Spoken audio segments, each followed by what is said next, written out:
Natauhan at naliwanagan ang tila nagdidilim na isipan ni Karen Davila matapos siyang harap-harapang pangaralan ni Attorney Michael Pua. Paano ba naman kasi masyadong pinagpipilitan nitong si Karen Davila na dapat buksan di umano ni VP Sara at Attorney Manscarpio ang kanilang tax record sa publiko kung tunay na wala naman silang tinatago, na tila nais iparating nitong si Karen na okay lang busisiin ang tax records ng sino man kapag may akusasyon laban sa isang individual na ito ay may tagong yaman kahit wala namang pinanghahawakang ebidensya ang isang nag-aakusa. If the Vice President felt we have nothing to hide, me and my husband, here are our tax records. Tama talaga. Because technically she can waive it. Here are our bank records. Diba? Wala kong tinatagong yaman o anuman. Baliw ka yata eh.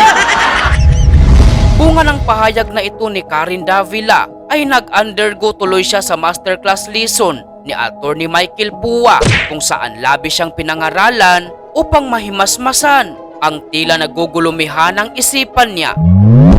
Well, first and foremost, I have to premise my answer with saying I do understand that sentiment from the public. Natural, no, na ganun yung nagiging sentimento. Pero at the risk of sounding too technical, ang punto naman namin kasi is, ano ba ang legal principle sa sistema natin? It's presumption of innocence. So kung sinong nag-aakusa, sinong may aligasyon, siya dapat yung magpakita ng ebidensya.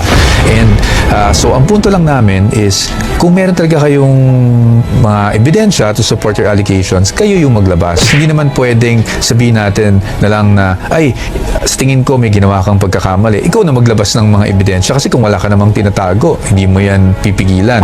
Which I think is sort of runs contrary to the principle of presumption of innocence. Second, kung gano'n na rin lang, huwag na tayo mag-search warrant. Huwag na rin tayo mag all of these compulsory processes. Kasi ang parating hamon naman pala is dapat yung defense yung nagbibigay ng ebidensya. Which, although I understand that may not be a popular thing to say, that is the legal system, and as lawyers we have to protect our client with whatever protections are afforded by law. Talo!